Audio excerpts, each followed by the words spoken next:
The audacity. The absolute disrespect. Logan Paul just dropped a nuclear bomb on Monday Night Raw that has the entire WWE Universe in absolute chaos, and if you think this is just another typical wrestling beef, you need to wake up right now because what went down on that stage was nothing short of a declaration of war that will change the landscape of WWE forever. The Maverick just stood in the middle of that ring and called out the beast incarnate Brock Lesnar and the Vision for being backstabbing cowards, and the fallout from this explosive confrontation is social media melting down faster than a championship match at WrestleMania. But before we dive into this absolute carnage, let me tell you something that's going to blow your mind. This isn't just about one betrayal, this is about the systematic destruction of trust, loyalty, and brotherhood that Logan Paul thought he had with some of the biggest names in professional wrestling. The man walked into Raw expecting backup, expecting solidarity, expecting his supposed allies to have his back, and instead he got stabbed in the back so hard that you could see the blade sticking out the other side. Here's what actually happened, and I'm going to break this down piece by piece because every single detail matters in understanding just how deep this betrayal goes.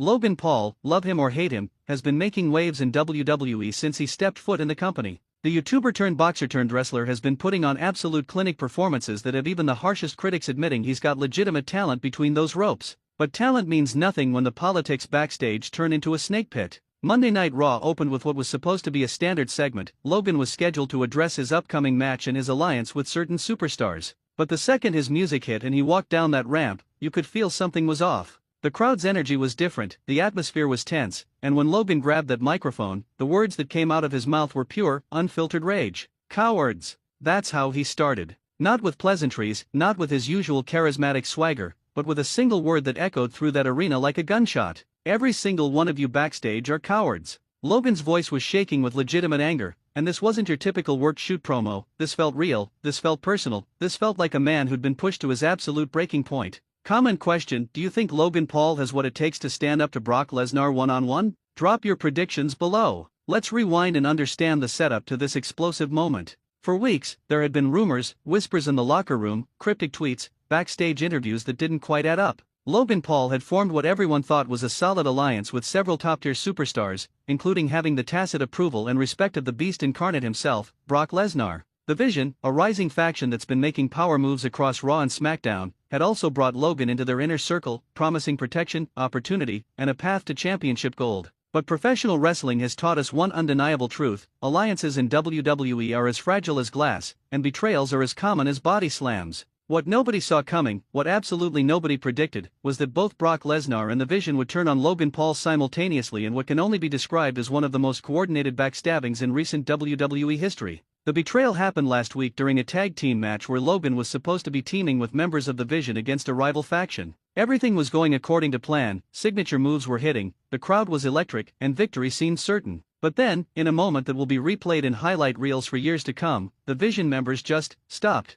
They stood on the ring apron, watching as Logan got decimated by their opponents. He reached out for the tag, his hand desperately stretching toward his partners, and they just stared at him with cold, emotionless eyes. But it gets worse, so much worse. As Logan was being beaten down in the center of the ring, Brock Lesnar's music hit. The entire arena erupted because everyone thought the Beast was coming to make the save, to restore order, to help his ally. Instead, Brock walked down that ramp with the most sadistic smile on his face, rolled into the ring, and delivered an F5 to Logan Paul that was so devastating, so brutal, that medical staff had to immediately check on him. The Vision then entered the ring, and together with Brock Lesnar, they stood over Logan Paul's broken body like conquering warriors claiming their prize. The message was clear: Logan Paul was on his own, his so-called allies were now his enemies, and the target on his back just became the size of Texas. Common question: who do you think orchestrated this betrayal? Was it Brock Lesnar's idea, or did the Vision manipulate the Beast? Let us know in the comments. Fast forward to this week's Raw, and Logan Paul came out breathing fire. His promo wasn't just good, it was potentially career-defining. Brock Lesnar, you call yourself the Beast, you call yourself the Conqueror, but all I see is a coward who can't face competition head-on. The crowd was losing their minds because nobody, and I mean nobody, talks to Brock Lesnar like that and walks away unscathed. But Logan wasn't done, not even close. You needed the Vision to help you take me out? The Beast incarnate needed backup to handle Logan Paul? That's not the Brock Lesnar who conquered The Undertaker's streak, that's not the Brock who dominated UFC, that's a scared, aging fighter who knows his time is running out and sees me as the threat that's going to end his legacy. The disrespect levels were off the charts. Logan Paul essentially called Brock Lesnar washed up, scared, and irrelevant. Those are fighting words that would make even John Cena think twice. But Logan's confidence wasn't just bravado, it was backed by a legitimate point. Since entering WWE, Logan has proven he can hang with the best of them. His match with Roman Reigns was a show stealer, his performances at various premium live events have been outstanding, and his athleticism is undeniable. Then Logan turned his attention to the Vision, and this is where things got even more personal. The Vision, what a joke of a name. You call yourselves visionaries, but all I see are followers, puppets, cowards hiding behind each other because not one of you has the guts to face me alone. Logan went member by member, calling out each one individually, challenging them to one-on-one matches, questioning their manhood, their wrestling ability, their very right to be in a WWE ring. The specific call-outs were brutal and personal. Logan brought up past failures, embarrassing losses, and moments of weakness that the Vision members probably wanted buried forever. This wasn't just trash talk, this was psychological warfare designed to break the faction from within by attacking their egos and creating doubt among their ranks. Common question: if you could book Logan Paul's revenge match, who would you have him face first, Brock Lesnar or the Vision leader? Book it in the comments. What makes this entire situation even more explosive is the timing. We're heading into a major premium live event season, championships are on the line, and the power structure of Raw is in complete flux. Logan Paul's callout isn't just about personal revenge, it's about positioning himself as a legitimate main event player who refuses to be pushed around by established stars or political factions. The WWE Universe is completely divided on this situation, and that division is creating some of the most passionate fan engagement we've seen in years. On one side, you have the Brock Lesnar loyalists who believe Logan Paul is overstepping, that he's a part-timer who hasn't paid his dues and has no right to challenge a legend like the Beast. They point to Brock's incredible resume, multiple world championships, UFC heavyweight champion, the man who conquered the streak, and argue that Logan's confidence is actually arrogance that's about to get violently corrected. On the other side, you have the Logan Paul supporters who are absolutely here for this energy.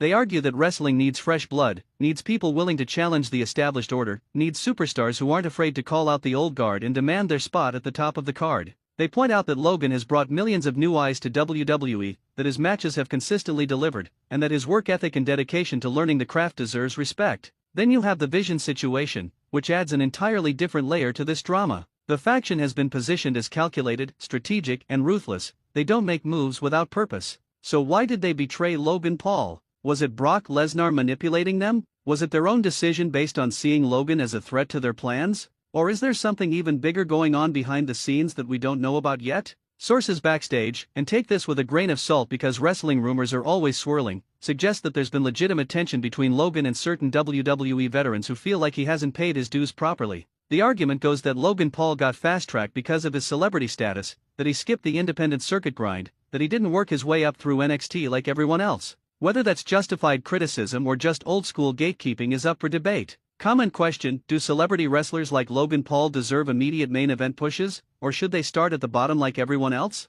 Debate in the comments. But here's where the situation gets really interesting from a business perspective. Logan Paul's call-out of Brock Lesnar and the Vision has done exactly what WWE wants. It's created must-see TV. Social media is exploding with clips of the promo, wrestling podcasts are dedicating entire episodes to analyzing every word, and casual fans who might have tuned out are suddenly paying attention again because this feels different, this feels real, this feels like something significant is about to happen. The potential matchups that could come from this are absolutely stacked with main event potential. Logan Paul vs. Brock Lesnar is a dream match that would draw massive numbers. You've got the ultimate combat sports crossover meeting one of the biggest social media stars in the world. The storytelling practically writes itself, the aging beast trying to prove he's still got it versus the young upstart who refuses to show respect to his elders. Then you've got Logan Paul versus the Vision members in a series of matches that could stretch over multiple pay-per-views. Imagine Logan systematically taking apart the faction member by member, proving that he doesn't need allies or backup to succeed in WWE. Each victory would be another step in his redemption arc, another piece of revenge claimed, another statement that Logan Paul belongs in the main event scene. The promo also revealed something crucial about Logan's character development. Gone is the cocky social media star playing wrestler. This version of Logan Paul is intense, focused, and genuinely dangerous. His delivery was crisp, his points were sharp, and his challenges were legitimate. This wasn't comedy Logan, this wasn't viral moment Logan, this was wrestler Logan Paul showing the full depth of what he's capable of on the microphone. Let's talk about the specific insults and challenges Logan threw at Brock Lesnar, because each one was carefully crafted to get under the beast's skin. You used to be special, Brock. You used to be must-see. Now you're just a part-timer collecting paychecks while the rest of us actually put in the work. That line hit different because it's an accusation that's been thrown at Brock for years by hardcores who resent his special contract and limited appearances. Logan doubled down: you show up 4 times a year, suplex somebody around, and disappear back to your farm while calling yourself the baddest man on the planet? Well, guess what, Brock? I'm here every week, I'm putting in the work, I'm earning my spot, and I'm calling you out as a coward who hides behind his legacy because he knows his present can't match his past. Those are nuclear heat-generating words. The WWE locker room reportedly went silent when Logan delivered those lines because everyone knows you don't disrespect Brock Lesnar without consequences. But Logan didn't just disrespect him, he challenged Brock's entire identity as a fighter, questioned his commitment to WWE, and essentially said Brock's best days are behind him. Comment question: what's your favorite Brock Lesnar match of all time? Drop it in the comments, and let's see if Logan can top it. The Vision callouts were equally devastating but took a different approach. Instead of questioning their legacy like he did with Brock, Logan attacked the Vision's credibility and unity. You needed how many of you to take me out? 3? 4? And you still needed Brock Lesnar's help? That tells me everything I need to know about how weak your faction really is. Logan was planting seeds of doubt, making each member wonder if they could actually beat him individually, creating division within their ranks through psychological warfare. He called out their leader specifically: you call yourself a visionary, but the only vision I see is you riding coattails and hiding behind numbers because you know you can't beat me one-on-one. Step up and prove me wrong, or shut up and admit you're nothing without your crew. That's a direct challenge that's impossible to ignore without losing face in the locker room and with the fans. What's particularly clever about Logan's strategy is that he's forcing responses. Brock Lesnar can't ignore being called a coward, his character doesn't allow for that. The Beast either has to accept Logan's challenge and destroy him to protect his reputation, or he has to explain why he won't fight him, which would validate Logan's accusations. It's a no-win situation for Brock from a storytelling perspective. Similarly, the Vision can't just ignore Logan's challenges without looking weak. If they don't respond, they confirm that they're afraid to face him individually. If they do respond and send one member after another to fight Logan, they risk him actually beating them all and destroying the faction's credibility. And if they jump him again as a group, they prove Logan's point that they're cowards who can't win fair fights. The crowd reaction during this promo was absolutely electric. Chants of Logan, Logan, mixed with Suplex City, creating this incredible atmosphere of divided loyalty. Some fans were completely behind Logan's rebellious call-out energy, while others wanted to see Brock Lesnar emerge and F5 him into next week. That's the magic of professional wrestling, when a promo creates genuine debate and passion among the audience. Social media immediately exploded after the segment ended. Hashtag Logan vs Brock started trending worldwide within minutes. Wrestling Twitter was on fire with takes ranging from Logan Paul is the best thing in WWE right now to Brock Lesnar is going to murder this kid. Everybody had an opinion, everybody wanted to be part of the conversation, and that's exactly what makes a promo legendary. Comment question: on a scale of 1 to 10, how would you rate Logan Paul's promo skills? Be honest in the comments. But let's address the elephant in the room: is this real heat or worked heat? In professional wrestling, the lines between reality and fiction are deliberately blurred to create compelling television. Logan Paul's intensity felt genuine, his anger seemed real, but we also know that WWE's best storylines often incorporate real-life tensions and amplify them for entertainment purposes. The smart money says this is a brilliantly worked angle that's incorporating real elements. Yes, there probably are veterans who have mixed feelings about Logan's rapid push. Yes, Logan probably does feel like he's had to prove himself more than others because of his background. But WWE is taking those real tensions and crafting them into a storyline that feels authentic while ultimately being designed to sell tickets and create memorable moments. The beauty of this ambiguity is that it doesn't matter whether it's 100% real or 100% worked. What matters is that it's compelling television that has people talking, debating, and tuning in to see what happens next. That's the goal of professional wrestling storytelling, and this angle is achieving that goal spectacularly. From a booking perspective, where does WWE go from here? The most obvious answer is a match between Logan Paul and Brock Lesnar at the next major premium live event.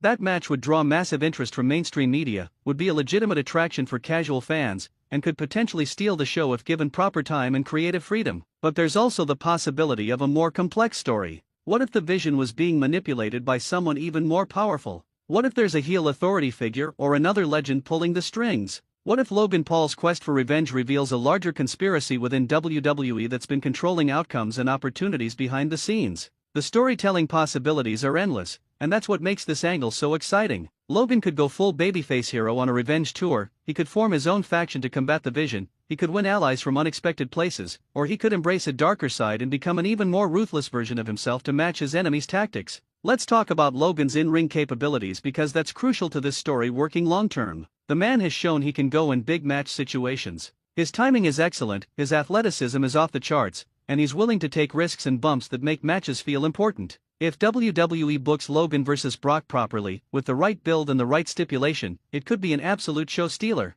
Comment question: what stipulation should Logan Paul vs Brock Lesnar have? No DQ, cage match, or something else? Book it below. The promo also positioned Logan as more than just a celebrity doing wrestling. It positioned him as a legitimate competitor who's invested in the business and willing to put everything on the line. That's crucial for winning over skeptical fans who might have dismissed him as a temporary attraction. This level of commitment and intensity changes the narrative from YouTuber playing wrestler to wrestler who happens to have a YouTube background. One fascinating aspect of this whole situation is how it reflects the changing nature of celebrity in WWE. Gone are the days when celebrities would appear for one-off comedy segments or guest host a single episode of Raw. Modern celebrity wrestlers like Logan Paul are expected to actually perform at a high level, train seriously, and contribute meaningfully to storylines. The bar has been raised significantly. Logan Paul has not only cleared that bar but he set new standards for what celebrity involvement in WWE can look like. His matches have legitimate wrestling psychology, his promos are cutting and meaningful, and his character work shows genuine understanding of what makes professional wrestling compelling. Whether you love him or hate him, you can't deny that he's putting in the work and respecting the business.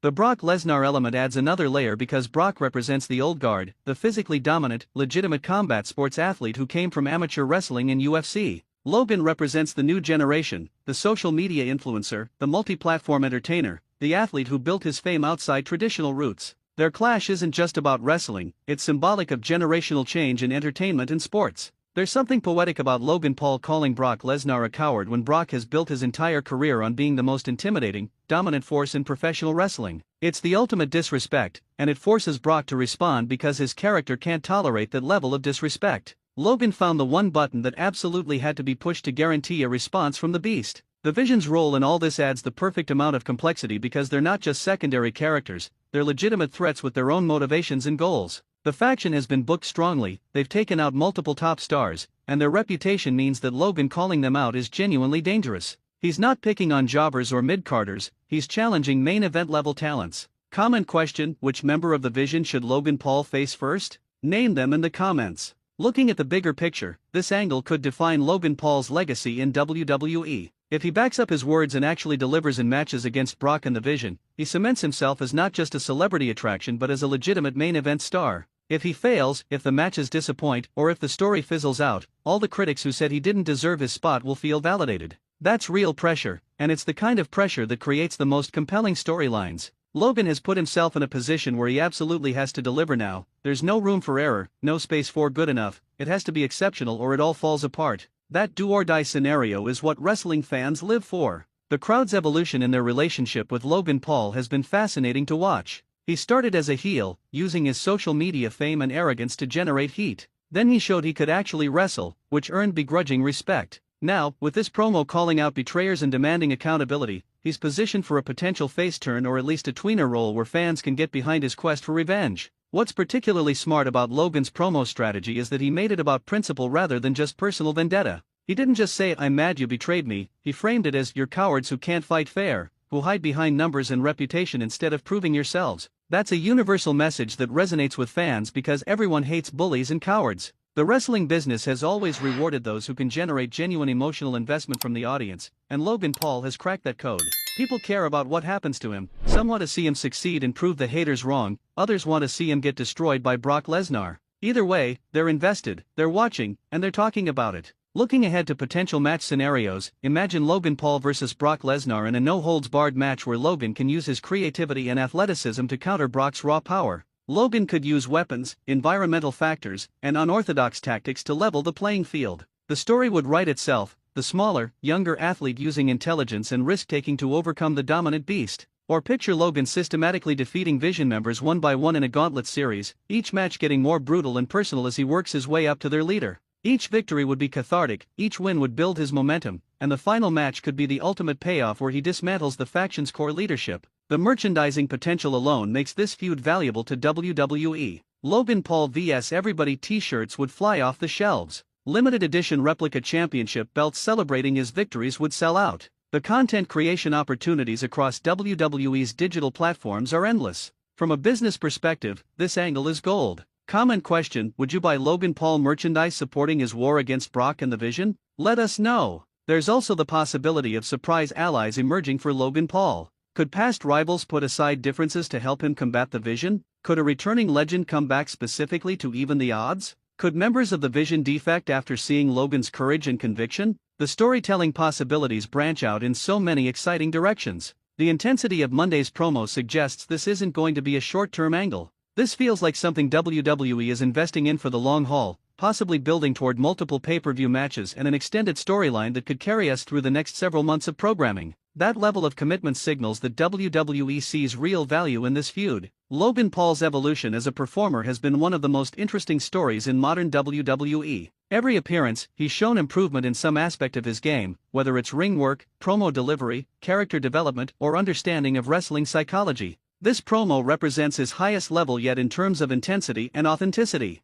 The WWE Universe is currently divided into several camps regarding this situation. The Logan loyalists are ready for war, defending their guy on social media and at live events. The Brock defenders are confident the Beast will destroy this upstart. The Vision supporters believe their faction's numbers and strategy will overwhelm Logan. And then there are the neutral fans just excited to see where this wild story goes next. What makes this angle particularly effective is that it doesn't require complex explanation. The story is simple and universal. Man gets betrayed by people he trusted, man calls them out and demands revenge, man must overcome incredible odds to achieve justice. That's fundamental storytelling that works across all cultures and generations. The backstage environment must be electric right now, with everyone speculating about how this plays out. Wrestlers love when a storyline generates genuine buzz because it lifts the entire product and creates more opportunities for everyone. When people are tuning in to see Logan Paul's revenge tour, they're also watching the entire show, which benefits all the performers. Looking at historical parallels, this angle has shades of some of WWE's best betrayal storylines: Seth Rollins turning on the Shield,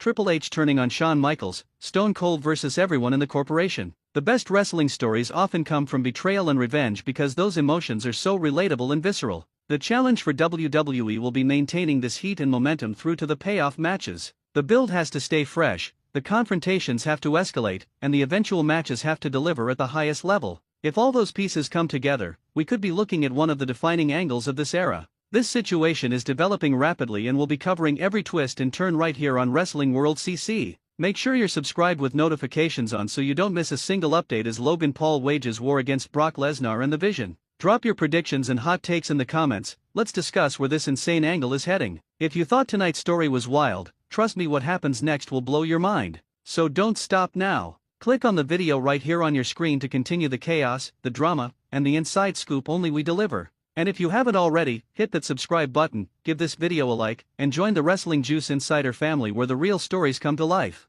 See you in the next one.